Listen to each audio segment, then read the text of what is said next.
Hey everybody, welcome back to Champ and Sons and our brand new college baseball series here on MLB The Show 21. We have replaced all the teams with college teams.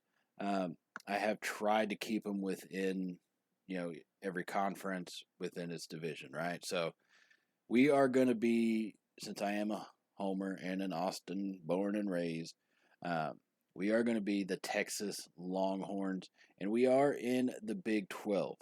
What we're looking at right now is just our roster. Most of these guys I've tried to change over at least the ages. This is a total random roster that I downloaded. If I remember by the time I get this posted, I'll put down the individual that made the random roster. The only thing that I did is just went through and changed the ages. Some guys you will see are over 21, 22 years old. I try to keep it the max.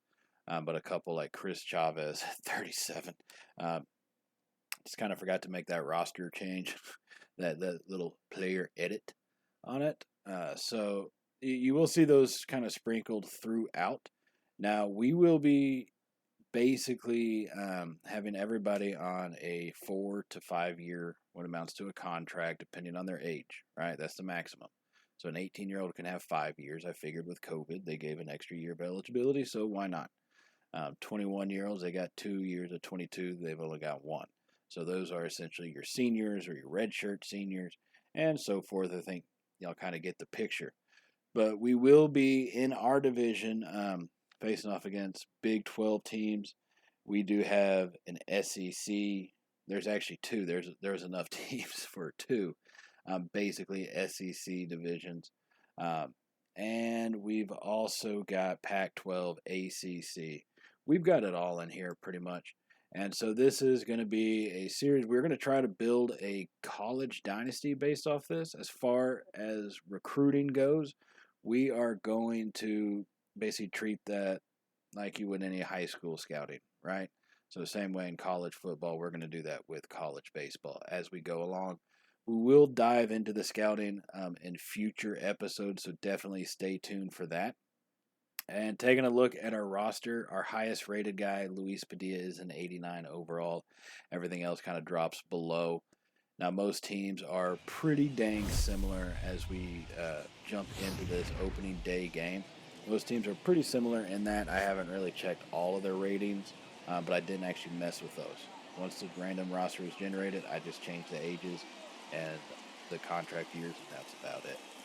So we are going to get into it. It is going to be opening day as we, the Texas Longhorns, will be traveling just up I-35 to Fort Worth to take on the TCU Horned Frogs. Now, as far as these stadiums, I did create a stadium for every single team. I looked at basically try to find pictures on Google, and in all reality, some of them you can find pretty decent ones. Others, you see concept art for future stadiums they're going to build and all of that. So these are all custom built, generally based off pictures that I was able to pull up of what their stadiums look like for the most part. So we are getting ready to jump into this very first game of the season. We will be the visiting team, and TCU will have James Kraft, a 6'5", as a sophomore, redshirt sophomore, to start this one out.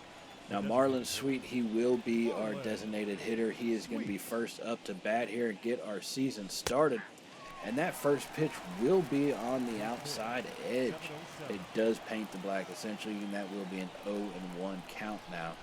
As the second pitch comes raining in, and we'll get a pretty decent timing, just slightly late, but it's going to be popped up to the second baseman, just into the outfield markers. Now, unfortunately, I was not able to put logos on the field. That is a shame, but that's just kind of how it goes. So look at our lineup. Sweet, Vega, Crane will be the first three. Harvey Hayes, our center fielder. Padilla, third. Navoa, second. Greg Baker at first. Pollard in right field. And then we finish it off with our last two guys. So Mario Vega steps up here in the number 2 slot. He's going to take that first pitch, a slider on the outside for a 1-0 count. And getting this one started, needing to try and be careful with it. and reading these pitches sometimes, I'm not on Hall of Fame difficulty. It's the one right below this, I guess. All-Star is what it would be. And that, when you take away the strike box, it makes it a little harder to read those things coming in, but we tend to get a pretty good pace on it anyways. So now a 2-1 count here to Vega in the top of the first inning with 1 out. That 2-1 delivered. It's going to be a check swing, but they're going to say we went past, and it doesn't really look like it. I'm not going to lie. It doesn't look like we broke that plane too much at all. But they are going to call us for a strike as we now have a 2-2 count. Here as the pitch gets delivered, and we're going to swing at that low and away slider. That is one thing about MLB The Show is I say I as me, always bite on those down and away off-speed pitches. I don't know what it is. I love to swing at them inside the zone, outside the zone, as you just saw. It doesn't matter. So now with 2 outs, that's going to bring up Drew Crane, our left fielder. He gets a pretty good hit on that one, and it will fall in front of the left fielder as he will get a single, and our first hit of the season comes here with 2 outs in the top of the first inning. He got a pretty decent timing on it and a good swing. He's got power, which I would think would be a little bit more than that. But thankfully, I guess, just early. So, hey, we're on base. That's all that matters. Now, Harvey Hayes is going to be our center fielder this season, and he is taking his first attempt at the plate as that pitch will go outside for a 1-0 count. Now, Crane, it does have 72 speed and pretty decent stealing capability, but with 2 outs, it's not something I really want to risk all that much. So Harvey Hayes takes that second pitch down low as another slider comes in, as that will be a 2-0 now as we get ready for the third pitch of this at bat. And we're going to foul that one off. Those inside fastballs coming. These guys' plate vision isn't all that high. 68, it's decent, but it's not anything where you can see these things coming in, pretty early on. So now for the fourth pitch of the at-bat, it's going to be a down-low fastball just outside of the zone, which they get 3-1 here to Harvey Hayes as we try to make something happen. And on the 3-1 count, we are going to check that one up, but it will hit the inside corner down low, about a perfect of a pitch as you can expect. So we do have a full count. We're going to send the man, but it's going to be down low in the dirt. And that one is going to be our first walk of the season. Harvey Hayes maintaining good plate discipline right there. As we now have Crane on second, Hayes on first. And Luis Padilla, our third baseman, our highest rated overall player, comes up to bat here in the 5th spot with an opportunity to score some runs already. And he's going to foul that first pitch off. That slider that floated up over the middle a little too much. I really was not prepared for that one, so I came around too early, fouling that one off. So 0-1 to Padilla, 2 men on, 2 out. As that second pitch is going to come in, and we take it the other way, and that one is going to be caught out there in right field. We got a pretty decent swing on it. It was just too much, and that one would fall into the right fielder's glove. So here we come now. We're going to jump it forward to the bottom of the second inning, as TCU does have a man on third with 1 out here in the bottom of the second. Juan Silva is going to be our starting pitcher for the day, and he is doing pretty decently so far. Now that one I probably could have run up and caught it, but I really didn't want to, knowing that, hey, he was probably going to tag up and get that run, because here comes that line drive to third base, and we are going to step on it. Not going to amount to anything. We do get the 1 out in the inning, so that was played about perfectly into our strengths. So for TCU, they will have Marco Sierra coming to the plate now with 2 outs in the bottom of the second. We fire that. He nails that one right over third base, and that's going to roll all the way to the wall. Crane unable to get to it. His reaction speed is a little bit slower than what you would expect for a starting left fielder, but there is nothing he was going to do about that one. Sierra came around perfectly for it, not driving it all the way to the wall there in the left field corner. So now TCU already takes the lead in this game, 1-0 here. Bottom of the second, there are 2 outs. But Sierra is also at second base in scoring position. And Juan Silva comes back quick as we have a 1-1 count here on Gilberto Fernandez. And that slider is going to be in there for a second strike. It was caught a little more at the plate than I liked. But still, it worked out. And there's going to be another one, and that's going to be our first strikeout of the season. but that is negated as Marco Sierra comes through for the Horned Frogs, giving them the 1-0 lead in this ball game. As that one is not how you want to start your first game. You'd rather grab the lead early, essentially kind of like TCU just did. All right, so here we come now. We're going to jump ahead to the top of the fourth inning as we are still trailing 1-0, and Drew Crane, who got a hit in his first at bat, is coming up again. And he's going to drive that one into the third baseman, but he's going to fire it over up high, and it's going to bounce off the wall, off to the right side of, so we do not go for second because I'm unsure of that speed rating. It says 72, but he just seems a little bit slower, at least in the field. So we do keep him at first. So that one will be an error, I believe, on the third baseman. But hey, at this point, it is what it is. So here comes our powerful lefty, Harvey Hayes, as he steps into the plate. He's 0 for 1 in this game so far. Well, technically, with a walk, he's actually 0 for 0. Now that I think about it. And they are pitching him very carefully. He walked his first at bat, and now he is down to a 2-0 count. And the 2-0 delivery is going to be in. He gets a pretty good shot on that one. Good timing. That one is just going to float up for just way too long, and it will fall into the right fielder's glove. So we will now have our first out of the fourth inning. Taking a look at the pitch speed comparison, Silva versus Kraft, you're not seeing much of a difference. 95 versus 96 mile an hour fastball. Of course, I say that. I've never hit against one of those guys that throws that fast. I don't know if there's a difference. I'm assuming there's not, but so be it. Now, Juan Padilla, our third baseman, will come up to the plate. He is 0 for 1 on the afternoon and will foul off that first pitch for a strike. So here comes the second one. He's going to hit a little blooper over to the first baseman. That hit was practically useless. And that one will be an easy out for the first baseman there on the little pop-up. Call that one Bucano Cone is what I say. So now Michael Naveau, our second baseman, comes to the plate. He's 0 for 1 on the afternoon, and he got a hold of that one just way too early. Anticipated it too much and just yank it foul and out of the ballpark. So now an 0-1 count to Navoa here with 2 outs in the top of the fourth inning. He's going to find a pitch. He drives that over to right field. That one will get past the first baseman. That was a solid shot on that one. There was hardly any chance that first baseman was going to be able to make that catch. Just a hard shot. We had his timing down on that pitch pretty dang well with the way we yanked that first one. So now 2 men on, 2 outs here in the top of the fourth. Greg Baker's going to step up, and he hits a good shot over there to left field. We're going to send Crane. He is headed home, and they will fire it in and gun us out at the plate. Drew Crane just did not have the speed. You can't really fault this perfect throw. Watch the right or left fielder. Hammers it home on the one bouncer, and they got us by about a good 6 inches, give or take. Yeah, right about 6 inches. Beautiful play by TCU's defense. You have to give them the credit there. So now we're going to jump ahead to the top of the 6th inning, and we have let things get away from us a little bit. But hopefully not too much longer. Crane powers it over to left field, and that one's going to get over the wall. The first home run of the season. Drew Crane got our first hit. He's got our first run, RBI, and home run of this season. And as I mentioned before, we did let things get a little bit out of hand in about the 4th or 5th inning. They just got on a run, and so we are trailing 6-1 now in this ball game, trying to come back and make something happen.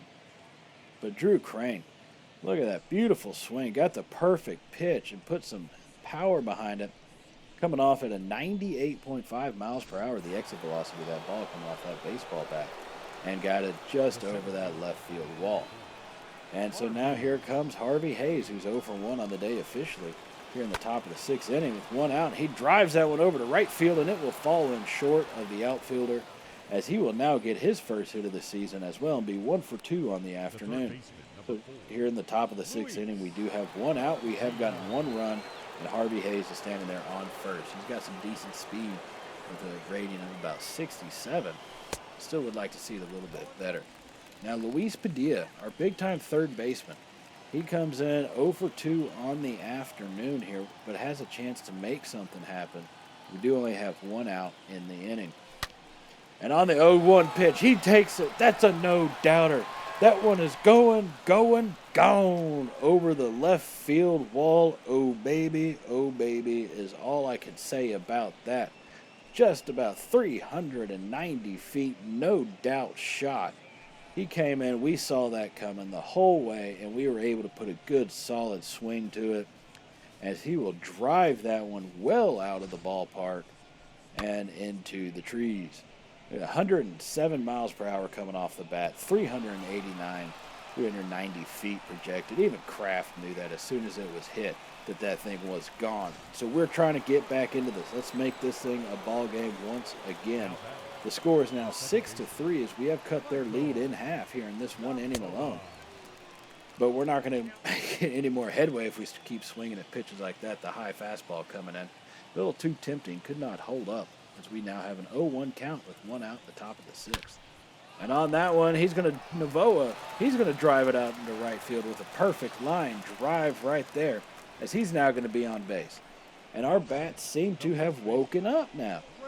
He got that perfect pitching one and the fastball once again, and he will just drive it out there, and he will be on first easily. Now Greg Baker, our first baseman, steps in, 1 for 2 on the afternoon. And he's going to let that first pitch go by, high strike on the outside. And he will be at 0-1. Novoa doesn't have too much speed there at first base, so I can't really steal with him at this point. And that one, that curveball drops in just on the edge of the zone. As we now are at 0-2 with one out here in the top of the sixth. Baker's going to put a good swing on it, has good timing, and they are chasing after it. And they're going to come down with it just shy of the warning track, as that one will be the second out here in the top of the sixth inning. Now Dante Pollard comes into the bat, our right fielder. And we do have 2 outs in the top of the sixth. Pollard is 0 for 2 on the day, and with swings like that, I can see why he is 0 for 2. As he gives a cut at the outside slider, but only did any damage to maybe some gnats flying in the area. And here comes another outside slider. They have found our kryptonite. Dante Pollard, 0-2 count, 2 outs, top of the sixth, trailing by 3. And a third one, you've got to be kidding me. But we did foul it. Okay. Got the foul. I'll take that. So 0-2 still here in the top of the sixth inning, and that one's going to come down just below the zone. And that would be the first ball of this pit. This at bat is the count is now 1-2 here to Pollard. And the delivery comes in, and Pollard's going to put good timing on it right over the heart of the plate. But look what he pops it up. So can of corn for the catcher, and that will end our run there in the sixth inning. So now we're going to jump ahead to the top of the ninth inning, our last-ditch effort as we have 2 outs in the game. And we're going to hit that one hard to the left fielder. He's going to make a diving catch, a great play by the left fielder as he lays out to make the final out of this ball game. Man, he's had that. Their left fielder definitely was the player of the game on the defensive side. I mean, that man laid out for that final catch. He fired the one home in, was it the 4th inning, and to nail Drew Crane, and there was, he just had an outstanding day. So we will start the season off 0-1 here, facing off against a conference or division rival in the TCU Horned Frogs. Now the good thing is this is a 4-game series. And the way we're going to do these, generally we'll try and show the first and last game of each series for the most part. We will simulate those that are in between, mainly because the season does not get shortened. Whenever you try to make a call, there was no way to shorten the season. So we will simulate quite a bit here for this series.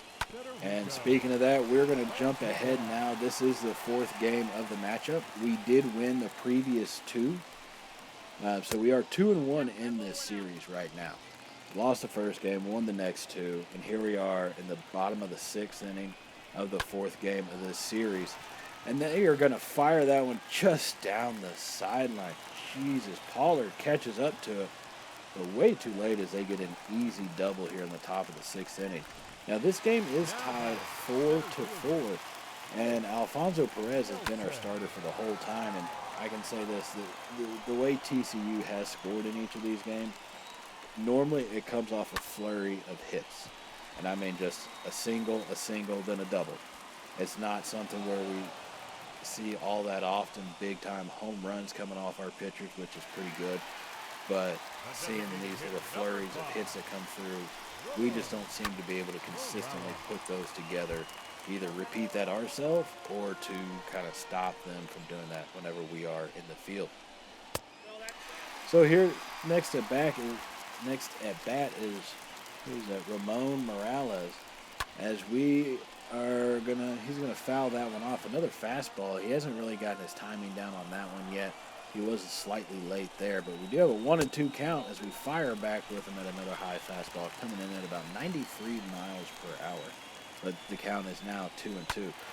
And he's going to drive that one to take it to the right field side. And they're going to send him home. Pollard will fire it. And he's going to actually beat that tag. Oh, my goodness. That was a good play by Pollard. But now we are trailing 5-4. And, man, that was a great play. Good hit by TCU on that one. Can't really fault them there. So now with one out in bottom of the sixth, TCU has just taken the lead 5-4 in this ball game. Michael Moore for the Horned Frogs is up to bat. He's 0 for 2 on the afternoon. And speaking of that right now, the count is 0-2 to Moore. And he's going to hit a powerful 1-2 center, but it's going to be right over to Hayes. And he's going to catch that one, and he'll fire it back in before they have a chance. It's not like they were going to go for it anyways on the tag up. So now 2 outs here in the bottom of the sixth inning, trying to just maintain being down by 1 run after giving up that big-time hit past our second baseman. And I completely mistimed the steal throw. I've got to start paying attention to that. I wasn't watching for when they try steals, honestly. And so he does get in easily.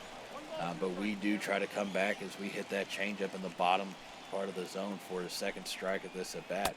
We're going to fire one at fastball, this time high and inside, and that will strike them out.